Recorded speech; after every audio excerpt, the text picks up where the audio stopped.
No.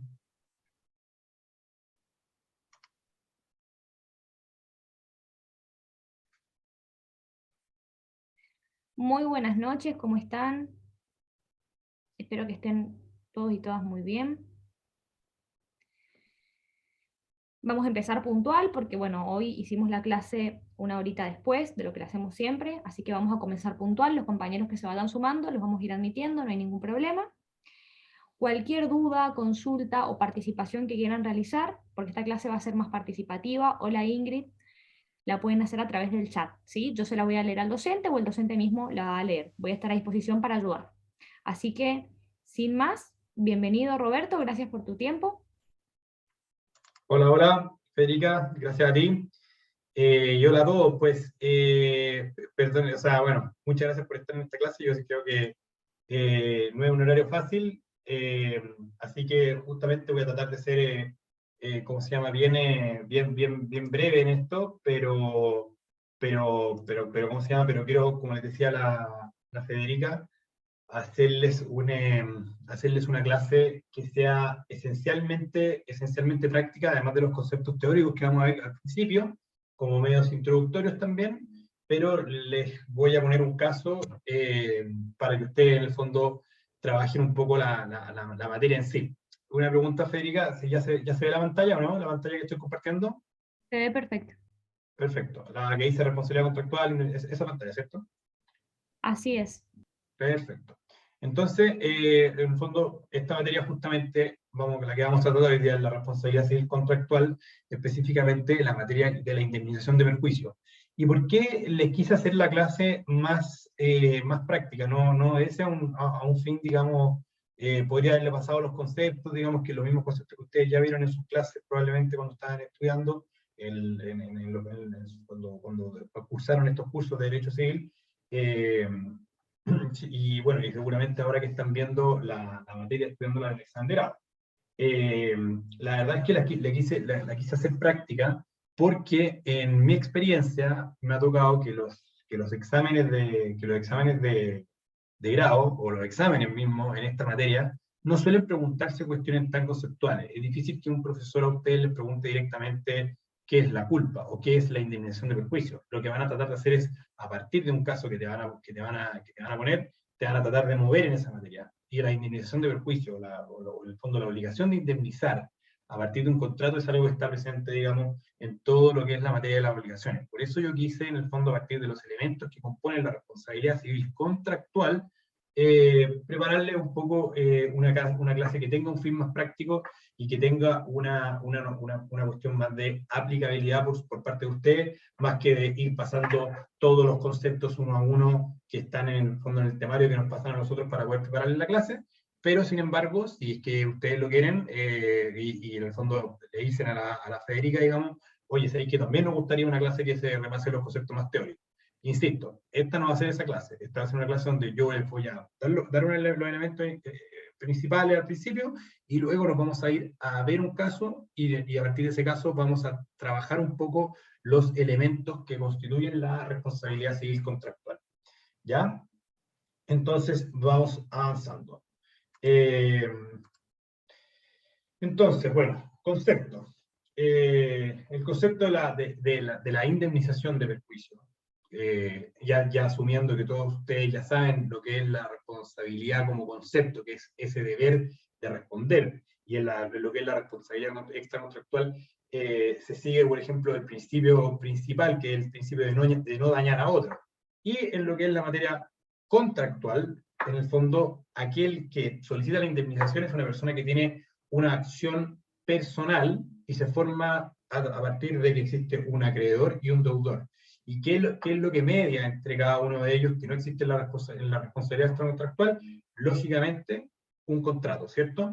Entonces, nace a partir de lo que señala el artículo 578, que dice el artículo, lo leemos acá: derechos personales o créditos son los que solo pueden reclamarse de ciertas personas que por un hecho suyo o la sola disposición de la ley han contraído las obligaciones correlativas, como el que tiene el prestamista contra su deudor por el dinero prestado o el hijo contra el padre por alimento. De estos derechos nacen las acciones personales. Y aquí podemos ver que en la parte final, en el fondo explica bien lo que es la indemnización de perjuicio. Y esta definición, digo desde ya que es una definición mía, la hice yo para esta clase, así que espero que el día de mañana ojalá la vean en algún manual, pero esta no es una definición ni de Abeliuk ni de esos señores que preparan estas cosas, sino que es personal. Así que díganme si les parece que les falta algún elemento para poder perfeccionarla, pero entonces yo hice esta definición.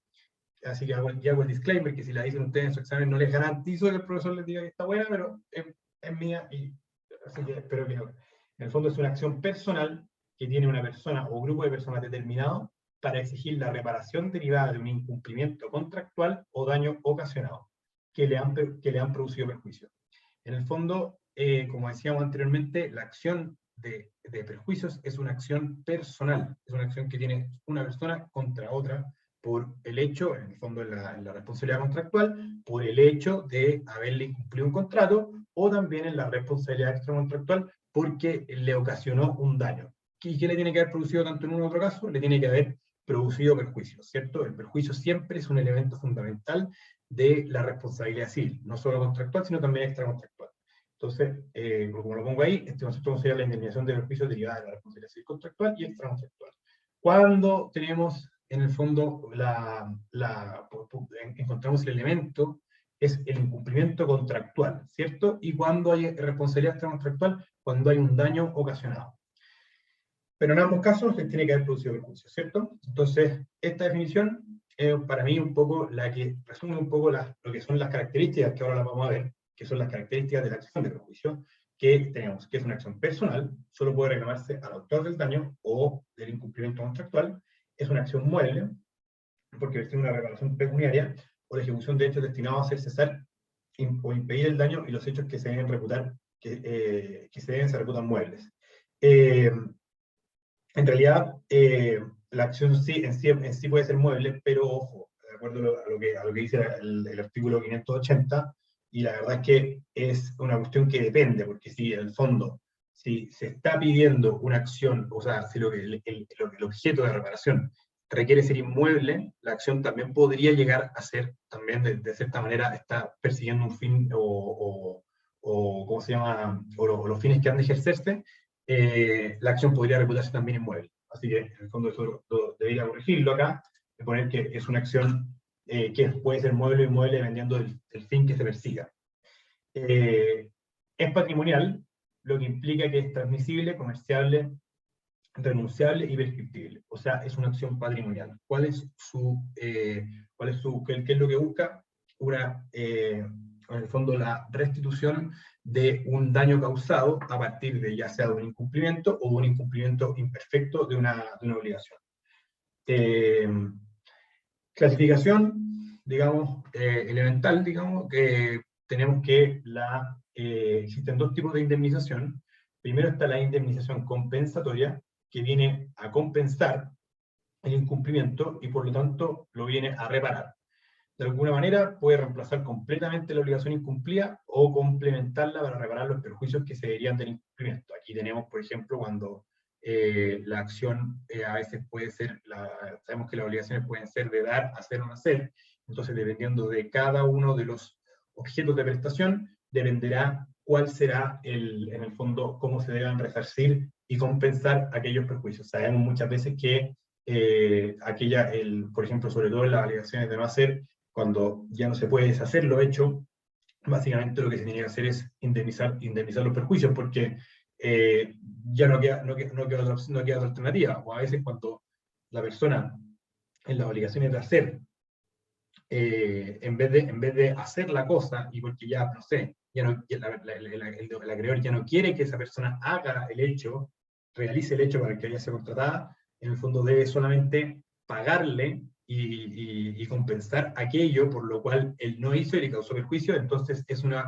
finalmente una acción que tiene un fin, persigue un fin patrimonial. No siempre es restitutoria en ese sentido, porque a veces las obligaciones de dar pueden ser evaluadas en dinero, y a veces no quieren la cosa de vuelta porque ya no te sirve, sino que quieres que te paguen aquello que te corresponde en virtud del daño que te produjo aquella obligación de dar que estuvo mal ejecutado, mal entregado, mal cumplido, ya sea incumplido absolutamente o cumplido imperfectamente. Entonces, indemnización compensatoria, tenemos lo que decía antes, que no es otra cosa que la evaluación en dinero del interés que el acreedor tenía en que la obligación fuera ejecutada. La compensación en consecuencia de los perjuicios que la ejecución le causa. Está escrito en un tratado de derecho civil francés, no sé qué, de una junta de clase antigua.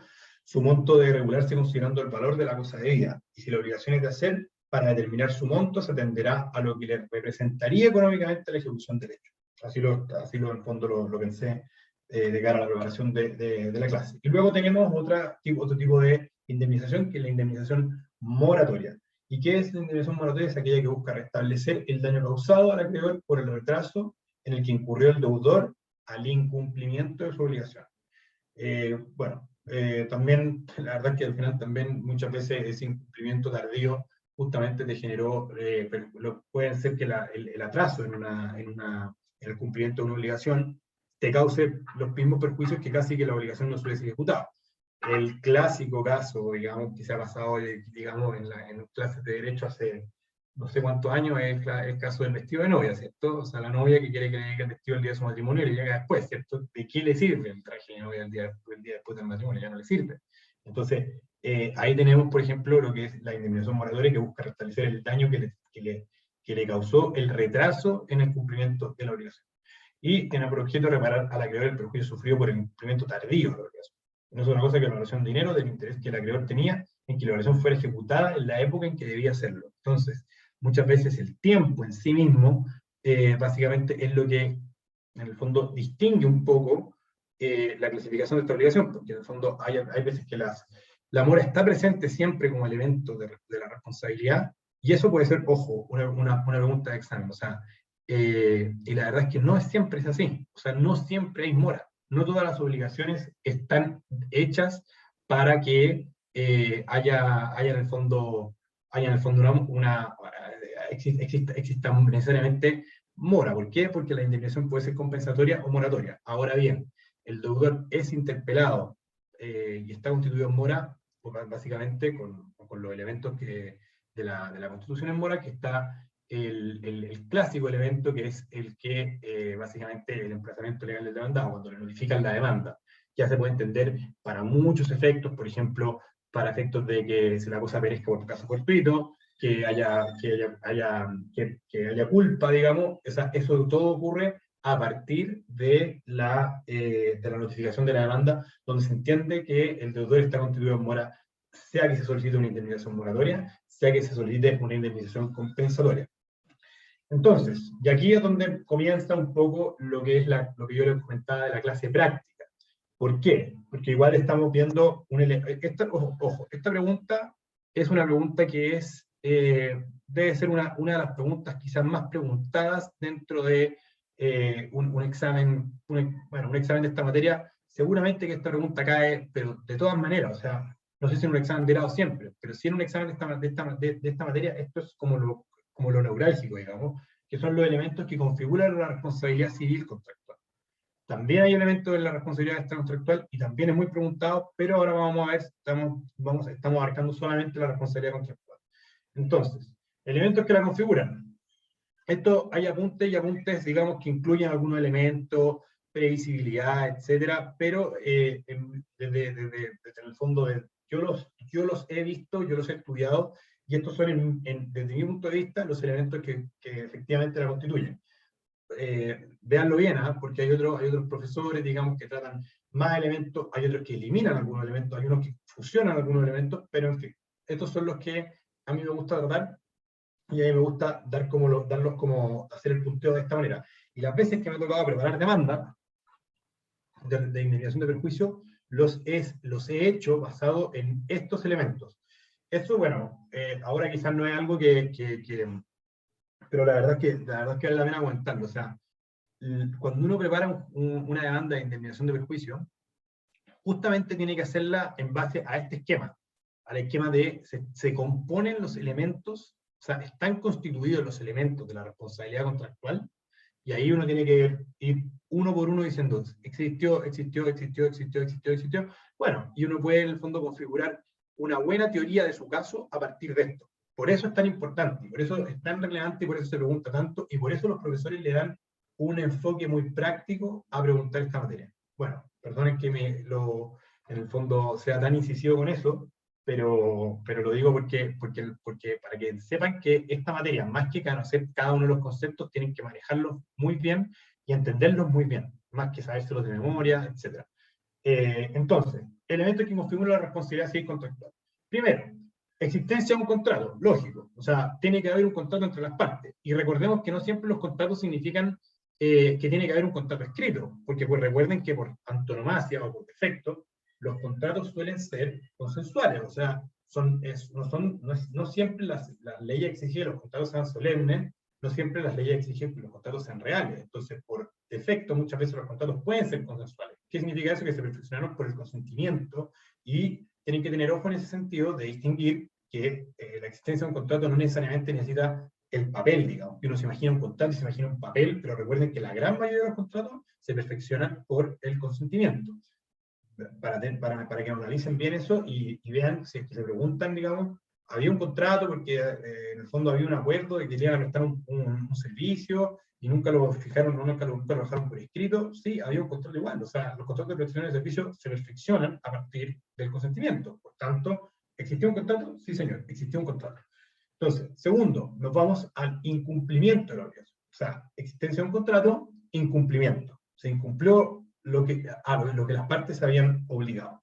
Bien. Tercero, tenemos el tema de la imputabilidad. Y aquí, bueno, aquí empieza una de las cosas más densas, digamos, que es la culpa, sobre todo, y el dolo. Recordemos que el dolo es estudiado en derecho civil en tres acepciones. Como factor agravante de la responsabilidad contractual, como elemento constitutivo del delito civil, y como vicio del consentimiento. Entonces, entendamos cómo se estudia el dolo en materia de responsabilidad civil contractual como agravante de la responsabilidad. Ya vamos a ver por qué, porque, bueno, en el fondo, no sé si lo recordarán o si lo han estudiado, que en el fondo cuando hay un contrato que se incumple con dolo, el afectado puede solicitar tanto los perjuicios previstos como aquellos perjuicios imprevistos, como lo establece, si no me equivoco, el artículo 2547, si no me equivoco.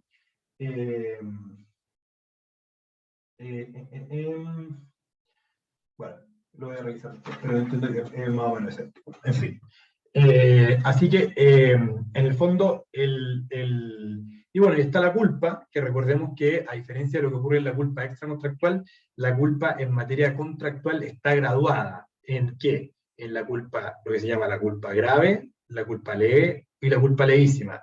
Y atendiendo a cada una de esas graduaciones, atiende el nivel de diligencia o cuidado que requiere, ¿cierto? Y cuando se exige mayor diligencia y cuidado, en aquellas obligaciones que están grabadas con culpa levísima, ¿cierto? La culpa levísima exige un mayor estándar de diligencia del que requiere, lógicamente, la culpa grave, que es como la mayor negligencia que puede tener una persona respecto a una obligación. Por eso, justamente, la culpa grave equivale al dolo, como lo establece el inciso final del artículo 44. Y, bueno, en fin, pero en el fondo vamos a entender el factor de imputabilidad, el elemento de imputabilidad, como un elemento, digamos, que tiene que ser esencial para configurar la responsabilidad civil contractual. Cuarto elemento, el daño, ¿cierto? Los perjuicios al acreedor. Que este incumplimiento me haya causado perjuicios. ¿Por qué?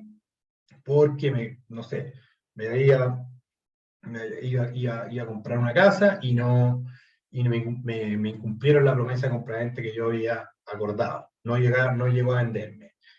¿Por qué? Porque yo iba a arrendar y el arrendatario se lo arrendó a otra persona y tenía un compromiso conmigo. ¿Por qué? Porque me iba a casar y ¿cómo se llama? ¿Cómo se llama? No llegó el vestido de novia. Bueno, caso miren, digamos, ¿cierto? Christopher Cabrera, una pregunta: cuando uno estaciona el vehículo dentro de un mall y tiene que pagar por el tiempo que se encuentra ahí, ¿se consigue un contrato bilateral tácito por el solo hecho de sacar el ticket de ingreso? Y le responde Jennifer Cristina Durán, tengo entendido que sí, ya que el cobro genera obligaciones al mall. Sí, yo estoy de acuerdo con Cristina. La verdad es que en el fondo, el hecho de que tú es un contrato de compraventa, de hecho, o sea, o de arrendamiento de alguna forma. Ahí la verdad es que sí que podríamos, no, sí es un contrato más bien de arrendamiento, yo creo. O sea, tú estás arrendando un espacio por un periodo determinado, no, en el fondo, pero sí, efectivamente, yo creo que hay un verdadero contrato bilateral. Tú te obligas a pagar el precio y ellos se obligan a darte un estacionamiento, e incluso en algunos casos pueden responderte hasta por seguridad. Entonces, yo creo que sí se generan contratos para ambas partes. Es raro porque muchas veces hay malls que algunos te responden por ejemplo, si te robaran adentro, hay otros que no. Entonces, a mí me parece que sí hay una bilateralidad en cuanto a las obligaciones que se comparten entre las partes, y creo que ambas partes resultan en cierta forma obligadas. O sea, si tú llegas y en el fondo, no sé, te estacionas en el lugar y no pagas, a lo mejor te podrían perseguir, digamos, un guardia te puede frenar y decirte que tienes que volver a pagar o qué sé yo. Pero sí, me parece que se configura un elemento de bilateralidad en el contrato de estacionamiento de los autos. Eh, Así que a mi parecer, sí está configurado. Entonces, perjuicio del acreedor como cuarto elemento de la responsabilidad civil contractual. Y quinto, en el fondo quinto, porque este sí va a estar presente entre cada uno, el sexto elemento, que es la mora, la que puede estar o no estar, y en el fondo la relación de causalidad entre el incumplimiento y los perjuicios, en los términos que la ley señala. Y como sexto elemento también tenemos el tema de la mora del deudor. O sea, este es un elemento que puede estar o no estar, pero en el fondo hay obligaciones que sí efectivamente tienen un plazo, y cuando no se cumple dentro de ese plazo, estamos a la norma que establece el artículo 1551, que es la norma que establece que el plazo interpela por el hombre. Digamos, cuando no ha cumplido la obligación dentro del término estipulado, salvo que la ley en caso especial exige que se requiera el deudor para constituirle en mora. Entonces, ahí tenemos el caso de cuando una obligación ha establecido, un contrato ha establecido un cierto plazo para que se cumpla, efectivamente estamos frente a una, eh, eh, ¿cómo se llama? Frente a un caso de que el mismo tiempo interpela por el hombre. O sea, ya está en mora sabiendo que, por ejemplo, un caso ejemplar, digamos, que lo vamos a ver ahora, es el caso de la promesa de compraventa, digamos, que generalmente establece una época para su cumplimiento y establece un plazo en el cual en el fondo, el periodo que tienes para comprar no puedes pasar de tantos días, o de tantos meses, o de un año. Entonces establece un plazo para que en el fondo la obligación está en proceso de cumplirse, por decirlo así, está suspendida, para luego, o está pendiente más bien, para luego, llegado a ese plazo, tú tienes que cumplir con la obligación a la cual te comprometiste. Entonces, si pasa ese tiempo, ya estás en incumplimiento, no obstante que no te estén demandando, qué sé yo, no obstante que no te estén notificando ese incumplimiento, tú sabes que lo estás por el hecho de que el plazo intervino por ti. Y ahí está la mora. Pero todas las obligaciones, todos los contratos traen aparejado consigo la mora. La respuesta es no. No todos los contratos. A veces para que te constituyas en mora, tiene que darse el elemento, digamos, que es el elemento supletorio establecido en el número tercero del artículo 1551, digamos, y justamente lo dice así, porque dice, el deudor está en mora, y el número tercero dice, en los demás casos, cuando el deudor ha sido judicialmente reconvenido por el acreedor. Entonces, cuando no están los elementos que constituyen el número primero, que es el elemento del tiempo, o el número segundo, cuando la cosa no ha podido ser nada ejecutada, sino dentro de cierto espacio de tiempo, y el deudor no ha dejado pasar sin darla a ejecutarla. Entonces, en ese caso también tenemos un elemento donde sabemos que está hecho para las obligaciones de hacer, ¿cómo se llama? De que la cosa ya está en mora pese a no configurarse el elemento supletorio, que es la notificación judicial de la. Bien, entonces, con eso lo expliqué muy brevemente, porque esto es muy complejo, sobre todo el tema de la relación de causalidad, que, bueno, la verdad es que lo pasé por encima, digamos, pero la relación de causalidad también muy relevante. ¿Por qué? Porque la relación de causalidad justamente es aquella que en el fondo es que tiene que haber un nexo causal entre el incumplimiento del contrato y los perjuicios causados, ¿cierto? O sea, ese incumplimiento que tuvo tal persona, él, porque es él y no otro, porque esto no es una acción real, digamos, es una acción personal, él o ella me causó perjuicio. ¿Por qué? Porque si no hubiese estado, si no hubiese cumplido esta obligación, yo hubiese gozado de este derecho. Y eso no ocurrió. Entonces, ese incumplimiento viene directamente vinculado al hecho de que yo haya sufrido tales perjuicios. ¿Ah? Entonces, vamos justamente al caso que yo les quiero tratar acá, y que lo vamos a, que aquí en el fondo, pregúntenme o veámoslo, yo en el fondo voy a ir yendo y volviendo con los elementos, y quiero jugar con uno y otro, digamos. Y aquí vamos a poner supuestos, qué sé yo.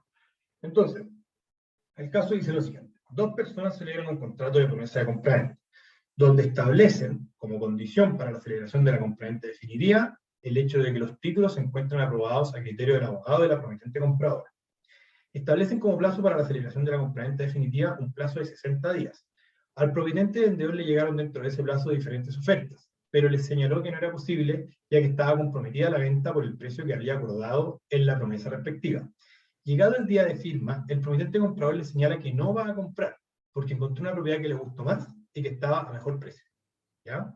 Entonces, o sea, vamos viendo el caso, o sea, dos personas se ven un contrato de compraventa, en el fondo se ponen como condición que se aprueben los títulos, digamos, conforme a derecho, y establecen un plazo de 60 días para que en el fondo se celebre el contrato de compraventa definitivo. Claro, en el fondo, que el vendedor, digamos, durante ese periodo de tiempo le llegaron ofertas, le decían que le gustaba su casa, qué sé yo, y él decía, no, ya tengo una promesa. Entonces, y llegado el día de firma, el comprador le dice, oye, ¿sabes qué? Encontré una casa que me gustó más, y así que no te voy a comprar. Básicamente, un incumplimiento, digamos, podemos verlo a la luz digamos, es casi como evidente. No siempre, en la práctica, un comprador no te va a decir, oye, sí, sabes que al final no me gustó tu casa, así que tenía otra, siempre te va a inventar, o te va a decir que falla algo en los títulos, que no le dieron el crédito, qué sé yo, te va a inventar cualquier cosa. Pero aquí, en el fondo, para efectos más pedagógicos, vamos a decir que justamente le dijo que incumplió así casi alevosamente, digamos, muy expresamente. Entonces, vamos constituyendo los elementos atrás. ¿Existe un contrato? Bueno, indudable que sí. O sea, existe un contrato de promesa, y justamente, ya que estamos acá, en el fondo, y lo trata justamente en los artículos acá, porque la promesa, digamos, está tratada dentro de los efectos de las obligaciones, que justamente es la materia que más regula el tema de la responsabilidad contractual. Entonces dice, la promesa de celebrar un contrato no puede ser obligación alguna, salvo que concurren las circunstancias siguientes, que la promesa conste por escrito. O sea, aquí tenemos aquí hay una formalidad legal establecida por la ley para que tenga validez la promesa. Que el contrato prometido no sea de aquellos que la ley declara ineficaces, no es el caso. Tercero, que la promesa contenga un plazo o condición que fije la época para la celebración del contrato. Bueno, efectivamente se dice, establece un plazo y las condiciones que no se encuentran en los títulos, ¿cómo se llama? ¿Cómo se llama? Aprobados conforme a derecho. Y bueno, el cuarto, que se especifique de tal manera el contrato prometido que solo falten para que sea perfecto la tradición de la cosa, la solemnidad que las leyes prescriban. Entonces, vemos que la promesa está, bueno, vamos a entender que la promesa fue bien otorgada, que que efectivamente le faltaba la tradición o la solemnidad que las leyes establecen, pero en el fondo la persona no cumplió por una razón de que no le importó, digamos, que la promesa que había celebrado, sino que pidió una casa a mejor precio y se fue con eso. Entonces, hay un incumplimiento de la obligación. A mí me parece que podríamos, de acuerdo al enunciado, digamos, me parece indudable que efectivamente hay un incumplimiento. Entonces, ¿podemos chequear el punto 1? La verdad es que sí. Entonces, existe un contrato, punto 2, existe un contrato incumplido por la parte compradora, en este caso. La verdad es que todo parece indicar a partir del enunciado que sí.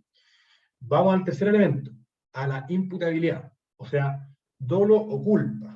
Dolo o culpa.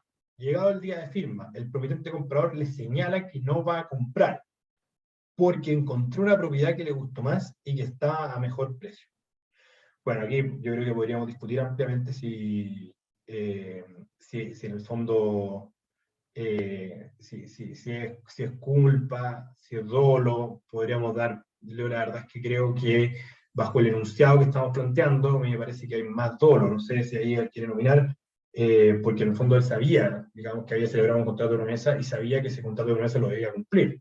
Y me parece que, no sé si hubo una intención positiva así de inferir injuria, pero me parece que, o al menos hay una culpa muy grave. Entonces, si esa culpa grave se podemos equiparar al dolo, a mí me parece que estamos por lo menos en ese rango de discusión, creo yo.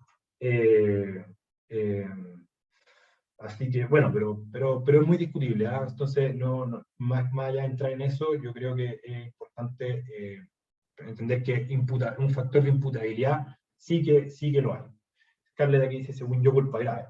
Claro, yo también estoy de acuerdo con lo que dice Scarlett. Lo único que me genera cierta duda para eso es justamente lo que señala el artículo 1547, cuando dice que es responsable de leve en los contratos en que se hacen para beneficio recíproco de las partes. Y la verdad es que, claro, aquí estamos en un contrato que en el fondo es para beneficio recíproco, porque justamente los contratos por los cuales se responde de culpa grave o lata, es en aquellos contratos que por su naturaleza solo son útiles al acreedor. Entonces ahí es como lo único que me genera como que a mí me genera la duda, la verdad, bueno, para el caso que estamos planteando, ¿ah? O sea, si fuera culpa grave, si fuera como, o tendría que en el fondo, ¿cómo se llama? Estamos en una hipótesis derechamente de dolo. Yo creo que es más fácil incluso irse por el dolo, porque en el fondo, igual, sabemos, hay que saber una cosa, y que en el fondo es muy necesario recordarlo. Recuerden que la culpa en materia contractual, en materia de responsabilidad contractual, se presume en contra del deudor, cuando es leve, ¿ah? ¿Cierto? O sea, la culpa, o sea, en el fondo, en el fondo aquí va el vendedor y demanda el vendedor demanda al comprador, en este caso, y para él no es necesario probar la culpa, sino que el que tiene que probar que no hubo culpa es el deudor. En cambio, recuerden que el dolo es justamente al revés. La carga de la prueba es para en este caso para el vendedor. O sea, el vendedor tiene que probar que hubo dolo acá. ¿Y qué pasa en esto si en el fondo la culpa era y se equipara al dolo? O sea, en el fondo ahí tenemos que esto depende 100% de cuáles sean los perjuicios, va a depender un poco del petitorio que tiene que quiera establecer el acreedor, porque si el acreedor quiere obtener los perjuicios imprevistos que le causó este incumplimiento, bueno, él va a tener que probar que esa culpa fue grave porque se equipara al dolo. Entonces, si en el fondo, el dolo hay que probarlo, la verdad es que finalmente probar que la culpa fue grave también es un hecho que hay que probar, y dependerá, lógicamente, si yo fuera abogado del vendedor, o sea, perdón, claro, del vendedor, yo diría, bueno, vas a querer probar, vas a querer resarcirte de perjuicios indirectos, perdón, imprevistos que esto te causó. ¿Hay perjuicios imprevistos o no los hay? Porque si no los hay, partamos ganando uno, por decirlo así, partamos ganando 1-0. ¿Por qué? Porque la culpa leve nosotros no tenemos que probarla. O sea, la demanda parte de la base, presume que en el fondo hubo un incumplimiento graduado con culpa leve.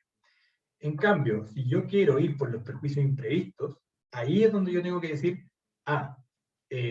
voy a probar que hubo dolo, voy a probar que esta culpa fue, en el fondo exigía un estándar de diligencia mínimo, y por tanto estamos dentro de una hipótesis de culpa grave. ¿Se entendió bien esa idea o no? Porque, ¿saben? O sea, yo lo pregunto, porque es súper, ¿cómo se llama? Importante entender ese tema, porque en el fondo va a depender, y obedece también un fin muy práctico, o sea, cuándo me conviene y cuándo no me conviene. O sea, hay veces que, ojo, la culpa, por grave o leve que sea, en el fondo se responde de igual manera, porque salvo que, lo que decía antes, que si yo quiero probar que hubo culpa grave, es porque quiero llegar a obtener, a que se me restituyan o se me resalzan los perjuicios imprevistos. Si no quiero perjuicios imprevistos, porque no me ocasionó perjuicios imprevistos en el incumplimiento, la verdad es que no voy a no tengo la necesidad, digamos, de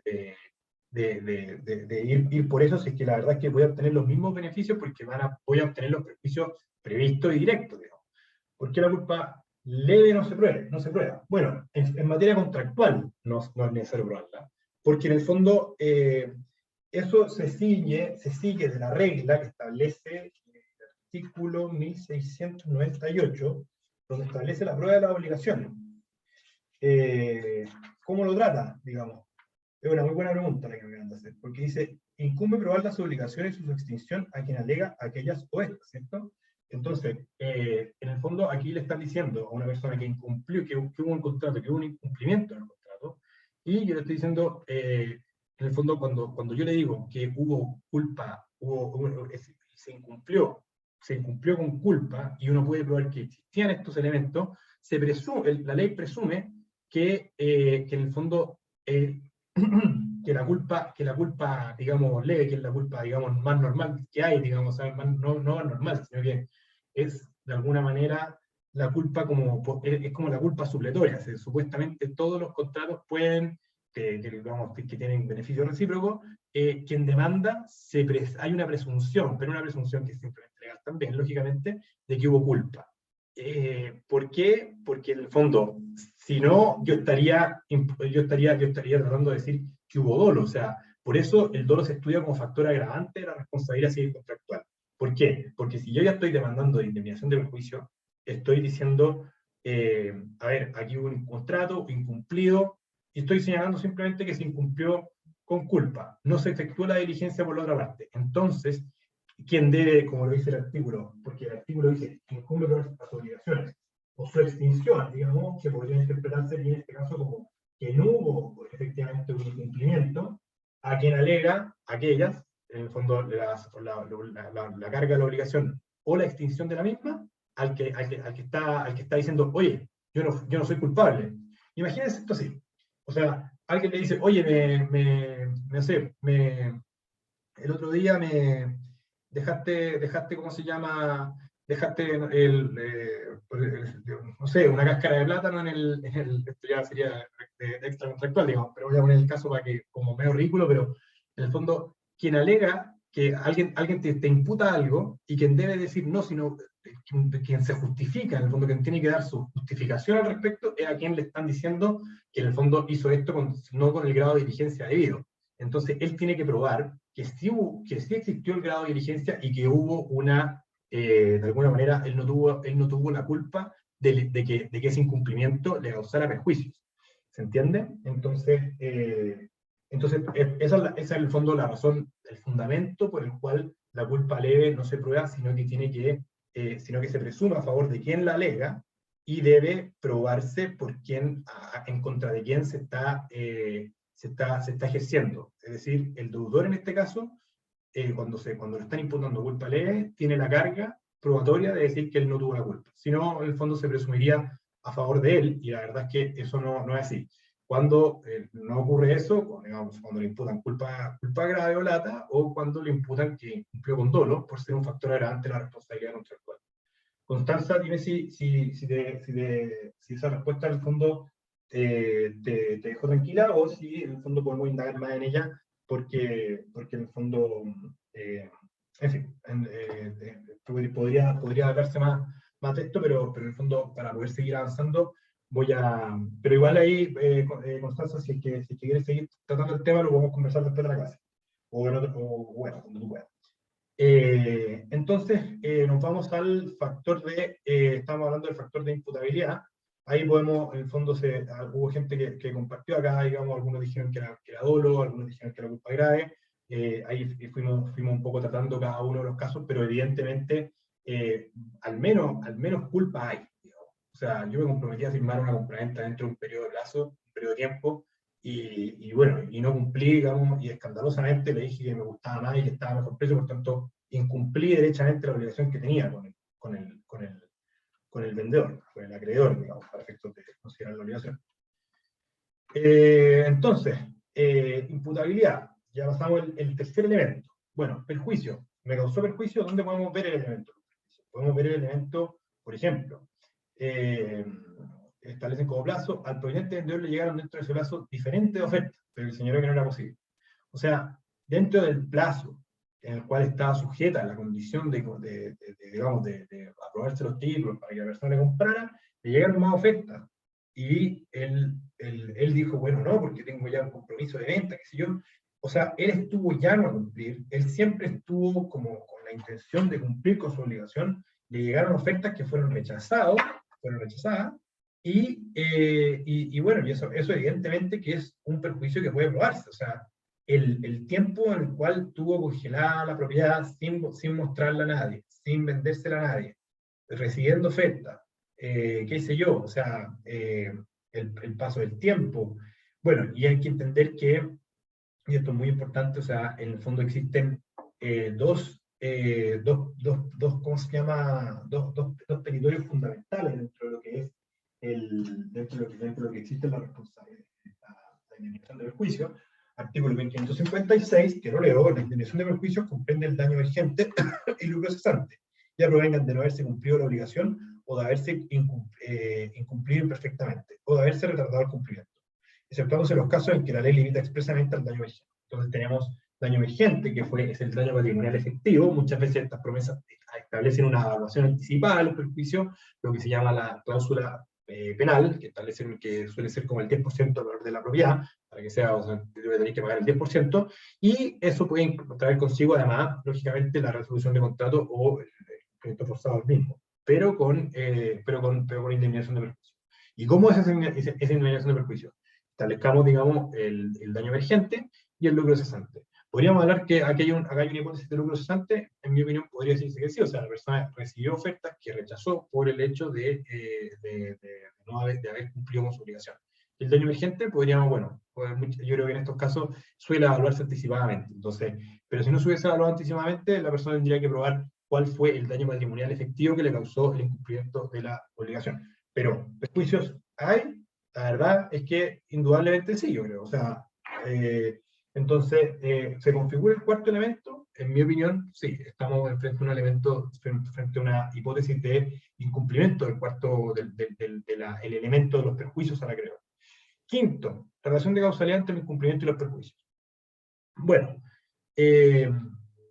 mí me gusta mucho la teoría, y en realidad es como la que más se ocupa, la teoría de la equivalencia a las condiciones, que en el fondo, si yo en el fondo elimino, digamos, el factor del incumplimiento, en el fondo el hecho no me hubiese causado perjuicio. O sea, si la persona hubiese cumplido la obligación, no hubiese llegado al día de la venta a firmar, digamos, el contrato, claro, ese incumplimiento no existiría y por tanto no hay perjuicio. O sea, la causa en el fondo es el hecho de que la persona no llegue a firmar la compraventa. Y ese hecho mismo vincula causalmente el incumplimiento de la obligación con los perjuicios que se causaron. Entonces, ¿se configura una relación de causalidad entre el incumplimiento y los perjuicios? Sí, porque justamente por el hecho de que la persona no fue a firmar, yo fui víctima de los perjuicios que ya veremos cuáles pueden ser, digamos, aquí en el fondo se trata el tema de manera, pero por daño vigente, la verdad es que fue, bueno, lo teníamos evaluado anticipadamente en el 10% de la propiedad. El lucro cesante, porque me llegaron muy buenas ofertas, entonces eso me causó tales perjuicios. La verdad es que también podríamos ponerle daño moral, qué sé yo, por tanto, y además quiero que se resuelva el contrato, o quiero tal cosa. Entonces, eso ahí configuramos en la parte del petitorio a partir del incumplimiento que me causaron el hecho mismo que la persona no llegó no firmó la compraventa, y los perjuicios, digamos, que justamente lo acabo de escribir. Y mora. Bueno, en este caso sí hay mora, porque en el fondo las partes sí habían establecido, digamos, un plazo de 60 días para cumplir con la promesa. Entonces, pasado los días, imagínate, llegó el día 60, digamos, la persona se presentó en la notaría, el vendedor, feliz, pensando que venía a comprar, y el comprador le manda un WhatsApp y le dice: no te compro porque pillé una mejor casa y mejor precio, así que no debo. Entonces, claro, también aquí tenemos una hipótesis donde, en el fondo, terminado ese plazo, ya no es necesario probar que hay mora, sino que el plazo interpega por el hombro. O sea, ya, en el fondo, oye, estamos en el día 70 y esto último 60 días, pero yo no llego a firmar. Bueno, no hay más vuelta que darle, digamos, dicho coloquialmente. O sea, aquí hay una hipótesis de mora del deudor, indudablemente que sí, es una hipótesis donde hay establecido un plazo específico dentro del cual se debe cumplir una determinada obligación. Por tanto, hay mora, también en este caso. Recuerdo lo que les decía antes. Siempre la mora es un elemento constitutivo, no siempre. Sin embargo, hay que recordar que al deudor sí se le debe constituir en mora. O sea, la gente no va a ver juicios porque sí. O sea, uno tiene que notificarlo judicialmente. Entonces, podríamos decir que la mora es un elemento constitutivo. No, pero sí hay que demandar, digamos, sí hay que iniciar una acción de indemnización de perjuicios para que la persona, digamos, ya sepa que le tiene que alguien lo está demandando, qué sé yo. ¿Sabes? Es un fin más procesal que derecho estricto, como son los factores de imputabilidad que estábamos viendo antes. Así que, en el fondo, esos son, yo quería con esto, en el fondo, establecer los elementos y ver que en un caso, digamos, no sé, de 10 líneas, digamos, que se me ocurrió ponerle a ustedes, configuramos todos los elementos a partir de un examen, digamos, de un examen como, ¿cómo se llama? O sea, si a ustedes les plantean un caso el día de mañana, o en el mismo examen, digamos, el profesor les dice, les puede poner este mismo caso, o sea, oiga, dos personas van y se le van a comprar antes, el comprador no llega a firmar el día de la venta, hayan establecido un plazo de 60 días. ¿Qué opina usted? ¿Dónde podemos encontrar los elementos? ¿Hay responsabilidad? ¿Qué opinan? Entonces, ahí es donde yo, en el fondo, y por eso encuentro que es tan relevante esta materia, más que llenarse de conceptos, de definiciones, de lo que sea, entender exactamente que lo más importante es esto. Es justamente el estado de acá, súper básico, súper sencillo, y si ustedes se lo aprenden, se lo saben bien, y saben reconocer los elementos, les aseguro que van a entender muy, muy bien esta materia. Entonces, como yo siempre me gusta darle un tip, digamos, para el examen, en mi opinión, manejen esta tablita. Esta tablita sépansela bien, en el fondo, y distingan los elementos de cada cosa. A ustedes es muy difícil que les pregunten, digamos, cuáles son las teorías de la relación de causalidad. Es muy raro que eso te lo pregunten en el examen, muy extraño. La verdad es que, ¿por qué? Porque no tiene ninguna finalidad. Bueno, es teórico y sí, puede ser que les pase, y que, digamos, pero en el fondo lo más importante es que entendamos, digamos, esta configuración de los elementos que configuran la responsabilidad civil conceptual y cómo lo reconocemos dentro de un determinado caso, cómo encontramos cada uno de estos elementos. Y el día de mañana, cuando si a alguno de ustedes les toca pensar una demanda por incumplimiento contractual, esta es como no sé, como los mandamientos, digamos. O sea, esta es aquí es donde ustedes tienen que decir, bueno, estando estos elementos, haciendo check a cada uno de estos elementos, yo tengo buena orilla para presentar o no presentar un juicio. O sea, si me falta alguno de estos, si en el fondo veo que no hay dolo ni culpa en un incumplimiento contractual, ¿por qué? Porque, por ejemplo, hay un eximente de responsabilidad que no lo tratáis, un factor súper importante, digamos. Caso fortuito, la fuerza mayor, estado de necesidad, teoría de la imprevisión, etcétera. O sea, nosotros podemos decir, bueno, aquí hubo un elemento, un accidente en realidad. ¿Por qué? Porque había una orden de autoridad que no le permitía en esa época a la persona poder ir porque, bueno, ¿cómo se llama? Había cuarentena en la zona. La pandemia fue la panacea digamos, de los casos de orden de autoridad que impidieron a ciertas personas realizar ciertos actos por caso fortuito o fuerza mayor. Qué sé yo, hecho de la naturaleza. Entonces, ahí es donde ustedes pueden decir, pero es que había una causal de un eximente de responsabilidad. Entonces no había culpa ni dolo. Entonces la verdad es que aquí tenéis que decir al cliente, oye, no hay ninguna posibilidad de que podamos demandar porque hay de perder tu tiempo, porque la verdad es que aquí la persona tenía a su favor un eximente de responsabilidad que va a ser muy difícil de destruirlo. Ya, perfecto.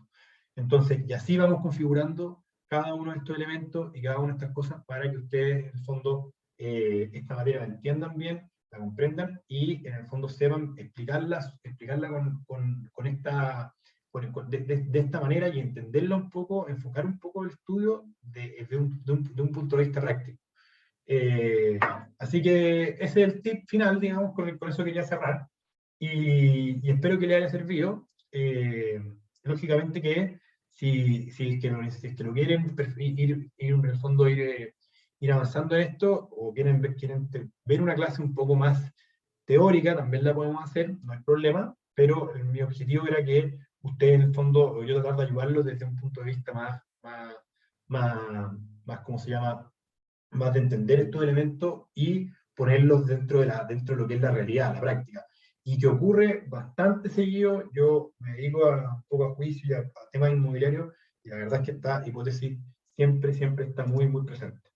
Así que eso, pues, gracias totales, me dicen aquí, así que espero, parece que sirvió. Eso lo voy a dejar hasta acá, ya son 10 para las 9, así que vayan a descansar y que tengan un excelente cierre de semana. ¿Ya? Chao, chao. Muchas gracias. Muchas gracias, Roberto, y gracias a los compañeros que se quedaron. Fue una clase muy útil. Así que nos vemos mañana con una clase de nuestro compañero Alex León. Y también nos vemos el viernes con otra clase del abogado Camus. Así que estén muy bien. Nos vemos pronto. Muchas gracias, Roberto. Chau, chau. Buenas noches. Perfecto. Chao, chao, que estén muy bien. Cuídense.